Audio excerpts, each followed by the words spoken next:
100% conversion हुआ है। और वो आपने इसलिए किया क्योंकि आपको लग रहा था कि अगर मुझे ये पैसे लौटाने पर जाएंगे तो मेरे पास हो सकता है कि उतने पैसे नहीं है, तो बाउंड का बाउंड आप करते रहे। बैंकिंग ऑपरेशंस भी ऐसा करती है। मैं ये नहीं कह रहा हूं कि फाइनेंशियल इंस्टीट्यूशंस का ये कुछ मामला होता है, लेकिन इसको स्वीकार करने में क्या जाता है। आप कहिए ना कि साहब हाँ मेरी उस वक्त की परिस्थिति थी, उस वक्त मैंने कन्वर्जन कराया। ये कहने में क्या जा रहा है। आपने ये कह दिया कि नहीं मैंने पैसा वापस कर दिया और फिर ये डॉक्यूमेंट भेज दिया सेबी के पास। सेबी ने कहा कि भैया आपने किसको पैसा वापस कर दिया। अब उसके बाद आपके जो निवेशक हैं वो यूं की यूं खड़े हैं, वो बॉन्ड लेकर के खड़े हैं, आपका क्यूसॉप का बॉन्ड लेकर के खड़े हैं। और उसी निवेशक से पूछा जा रहा है कि ये कहां से बॉन्ड ले आए साहब। कहा कि इसके पहले तो साहब मुझे रियल एस्टेट का बॉन्ड था, उसके पहले तो मुझे क्रेडिट सोसाइटी का बॉन्ड था, जो पर्चा है बॉन्ड है जो भी कहिए। अब उनके पास जो भी बॉन्ड है वही उनके पास सबूत है। अब वो सबूत से भी ढूंढ नहीं पा रही है।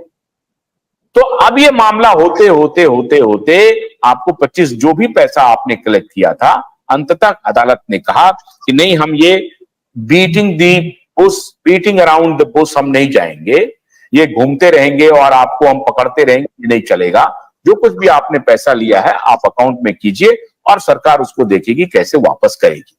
अभी आपने कहा कि अभी आप देखिए, मैं समझता हूं ये असत्य बोल रहे हैं, इसका आपको ठीक करना चाहिए। जैसे अभी आपने कहा कि सहारा के ऊपर प्रतिबंध है, मीडिया में कुछ मत बोलिए, ये सरासर झूठ है, बिल्कुल गलत बात है। किसी भी कंपनी को सरकार ये नहीं कह सकती है कि आप पब्लिक में जाकर के कुछ मत बोलिए।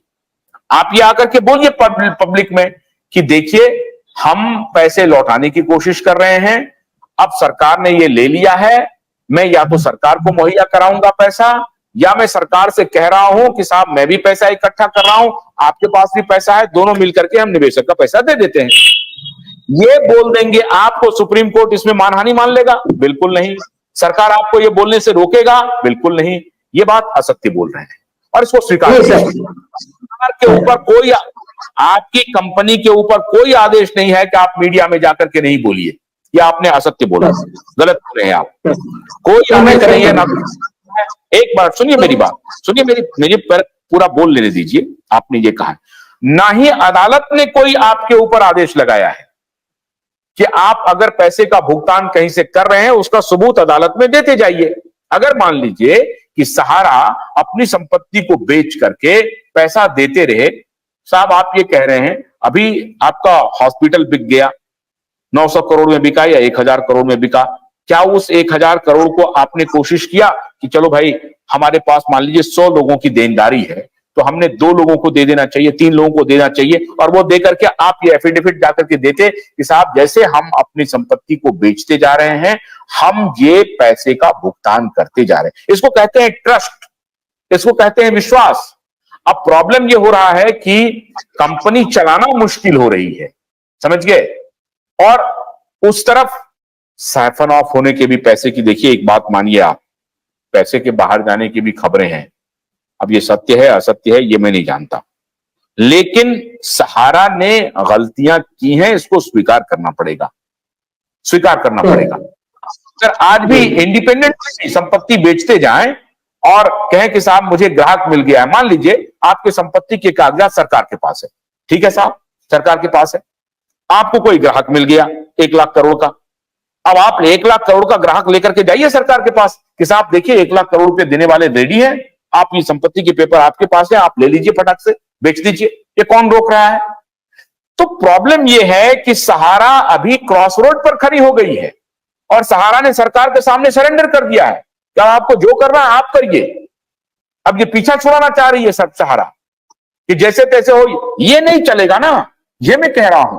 और उसको मेरी नीयत हमेशा यह है कि सहारा कंपनी चले, बिल्कुल मैं नहीं चाहता हूं, लेकिन आप चलाना नहीं चाह रहे। कोई निवेशक नहीं चाह रहा है कि आपकी कंपनी बंद हो जाए, लेकिन आप चलाना नहीं चाह रहे हैं, आप पारदर्शिता के साथ ऑपरेशन करना नहीं चाह रहे हैं, यह सत्य है, इसको स्वीकार कीजिए आप। सर, सहारा ने सरेंडर नहीं किया, सीरियस फ्रॉड इन्वेस्टिगेशन की इंक्वायरी चालू है, उसको उसमें इंटरफेयर सहारा नहीं कर सकती है, ये ऑर्डर है सर। मैं ऐसा बोल रहा हूँ कि सीरियस फ्रॉड इन्वेस्टिगेशन की इंक्वायरी जब तक चालू है तब तक सहारा उसमें इंटरफेयर नहीं कर सकती है, ऐसा ऑर्डर है सर।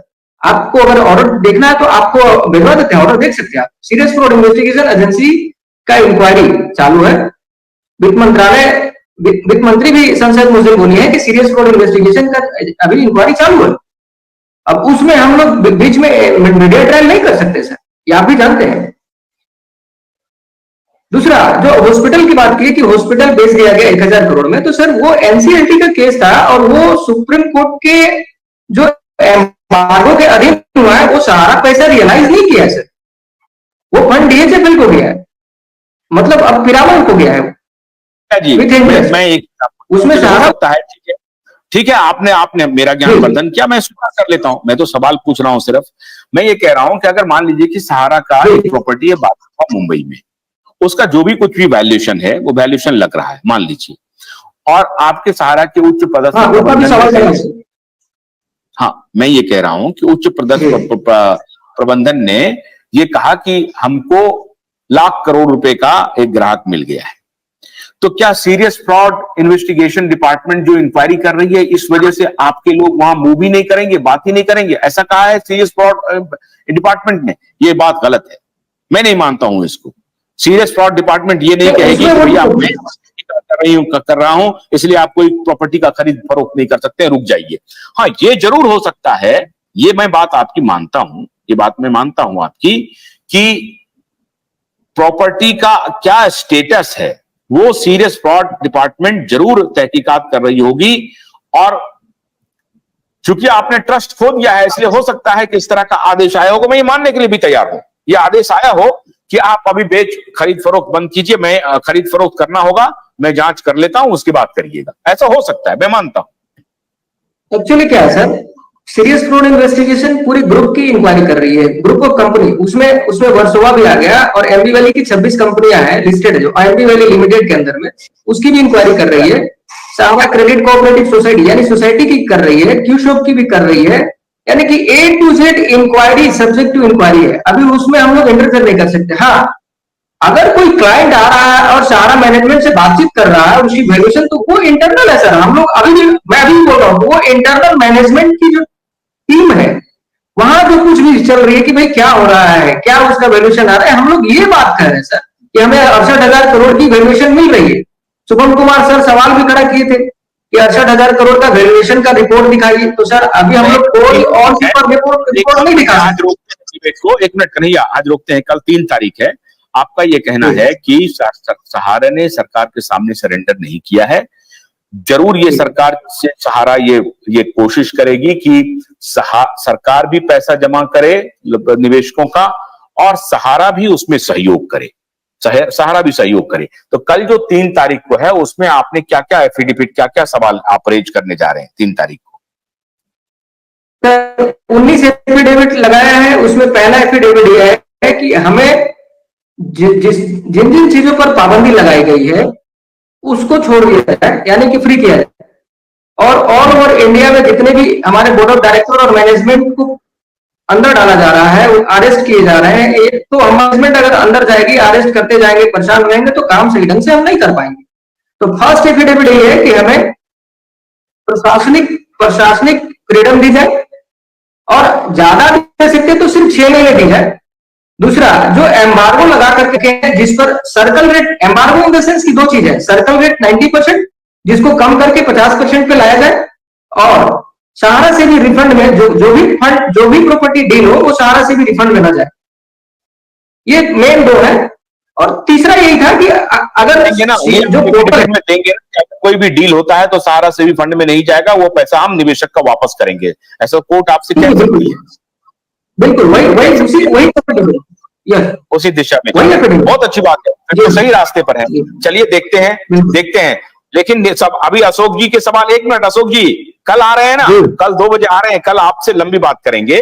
और आज जरा कन्हैया जी ने अपनी बात कह दी ना, कल आपसे लंबी बात करेंगे, इनके सारे जवाब का आप ध्यान से रखिए, ये सारे सवाल के सारे जवाब कल 2 बजे से फिर शुरू करेंगे। कोर्ट में क्या चल रहा है उस वक्त तक प्रोसीडिंग भी हो रही है, हमारी भी नजर रहेगी कि कोर्ट में प्रोसीडिंग्स क्या हो रही है। तो कल का दिन बहुत ही इंपॉर्टेंट है। बहुत बहुत शुक्रिया आज इस बातचीत में शामिल होने के लिए, बहुत बहुत शुक्रिया। नमस्कार।